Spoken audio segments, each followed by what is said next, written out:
Olá, tudo bem? No vídeo de hoje nós traremos as 8 situações mais prejudiciais aos empregados no que se refere às suas horas extras.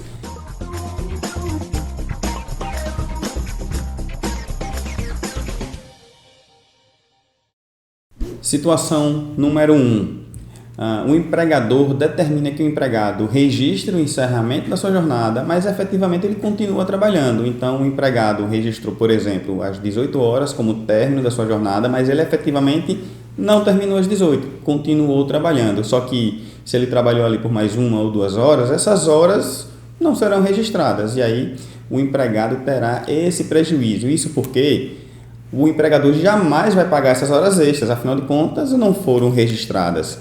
E isso acontece também, isso acaba gerando um prejuízo futuro no processo, porque o empregado terá dificuldades de comprovar que trabalhou essas horas a mais, pois, como eu disse, o empregador não permitiu o seu registro. Situação número 2. Encontramos também aqui situações em que nossos clientes relatam que a jornada de trabalho não é registrada por ele. Há um outro funcionário da empresa, um apontador, até mesmo o proprietário da empresa, ele faz o registro do encerramento da jornada. E muitas vezes o empregado apenas assina um cartão de ponto. Ocorre que aquele registro feito por outra pessoa também não corresponde ao horário efetivamente trabalhado. E aí, assim como aconteceu no primeiro exemplo, o empregado acaba sendo prejudicado, pois sua jornada de trabalho novamente não foi devidamente registrada. E o que acontece? As horas extras que o empregado realmente prestou, elas não estão registradas, consequentemente não serão pagas. E mais uma vez, isso prejudica futuramente o processo, pois o empregado terá que comprovar que trabalhava, mas as horas extras não eram devidamente registradas. Situação número 3, essa é para você que trabalha com ponto eletrônico. É muito comum encontrarmos aqui situações de trabalhadores que registram o ponto através do ponto digital ou do cartão de ponto, mas esse ponto ele acaba sendo posteriormente manipulado e os horários são alterados pelo empregador.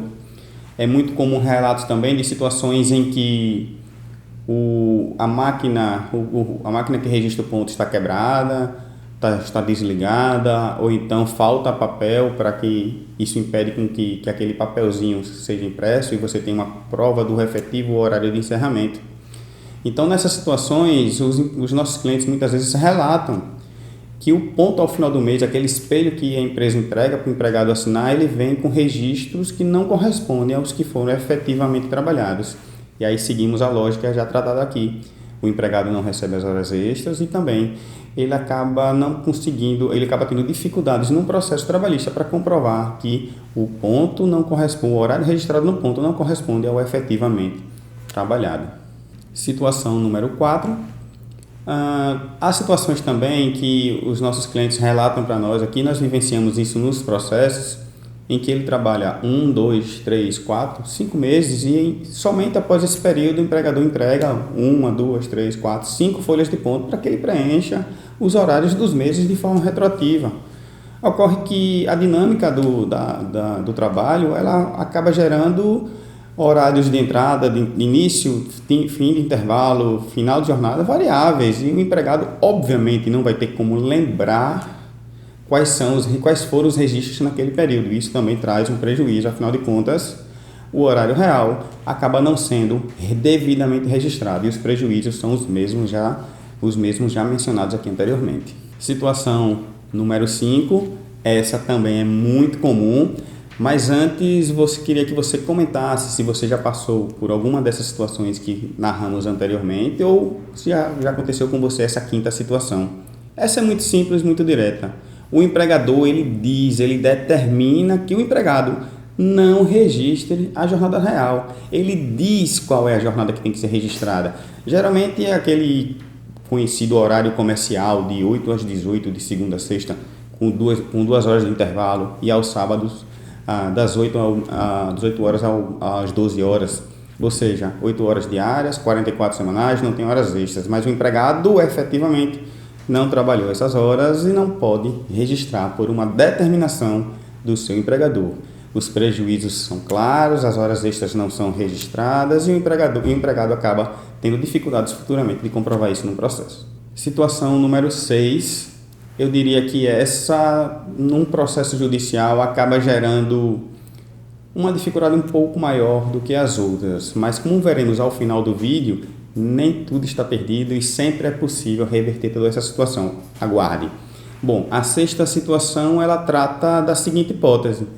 O empregador até permite que o empregado registre as horas extras, mas em um dia, 2 dias na semana ou uma quantidade de dias no mês, o empregador não permite o registro. Então, consta no ponto que o empregado não trabalhou, apesar dele ter ido trabalhar. Isso faz com que o empregador registre posteriormente que aquele dia que ele não trabalhou é uma chamada folga compensatória, mas o empregado não folgou, ele efetivamente trabalhou.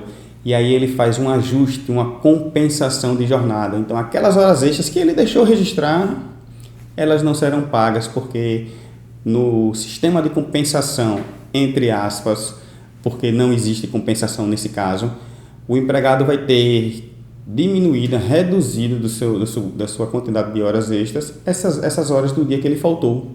Em resumo, ele trabalhou, mas um dia não foi registrado e considera-se que aquela jornada daquele dia é o que a gente chama de folga compensatória e vai ser abatida da quantidade de horas extras que ele já tem. Os prejuízos, mais uma vez, são claros para o empregado. Situação 7. Essa também é muito comum.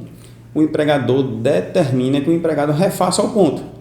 Então, o empregado registrou suas horas extras e por algum motivo, e geralmente a gente ouve aqui que as justificativas do empregador para determinar que o empregado refaça o ponto é porque tem muitas horas extras registradas, ou porque aqui não se registra essa quantidade de horas extras, ou porque não se pode registrar horas extras, e eles entregam um ponto novo em branco e pedem para o empregado refazer o ponto e inserir ali naquele cartão de ponto o horário determinado pela empresa. E 8ª e última situação diz respeito a uma situação que acontece bastante, mas não é muito comum. O empregador não deixa que o empregado registre o horário de saída.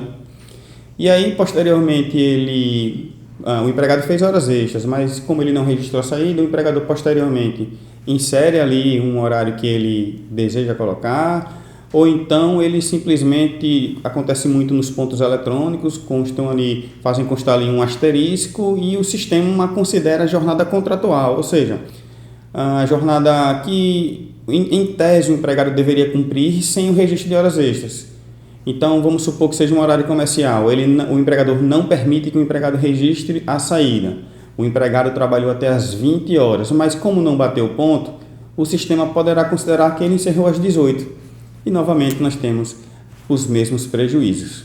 Então, essas são as 8 situações que nós entendemos que são mais prejudiciais aos trabalhadores no que se refere à jornada de trabalho dele, em especial às horas extras. Mas, como eu disse antes, nem tudo está perdido. Na Justiça do Trabalho, é possível se reverter essa situação que gerou prejuízo aos empregados. Mas como fazer isso? Eu sempre esclareço, eu sempre oriento os nossos clientes que, ao longo do seu contrato de trabalho, ele vá produzindo a prova das irregularidades e nessas situações mais especificamente que nós tratamos com relação ao ponto. Então, há um registro errado, há uma irregularidade do empregador, você vai registrando. Hoje em dia todo mundo tem um celular, com uma câmera, é possível ir fazendo esses registros.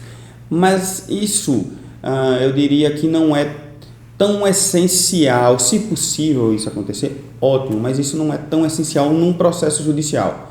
Eu diria que num processo judicial, o processo trabalhista tem uma peculiaridade, que é a produção de prova oral, especialmente a prova testemunhal.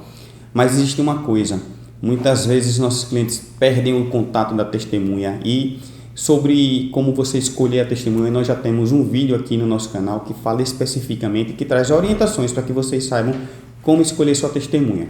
Mas voltando, você precisa daquela testemunha que vivenciou juntamente com você essa realidade, essas irregularidades do cartão de ponto, para que ela possa dizer: eu estava lá presente durante todo esse período quando isso aconteceu. Então, não perca o contato dessa testemunha. Muitas vezes nós vamos para o processo e o nosso cliente não tem mais o contato daquela testemunha, isso prejudica sim. Porque, volto a dizer, é possível reverter, mas a gente precisa provar. E a melhor forma de provar, de um modo geral, é através da prova testemunhal. Espero que esse vídeo tenha trazido conteúdo relevante e importante para vocês. Convido vocês a assistirem os outros vídeos do nosso canal e até o próximo vídeo.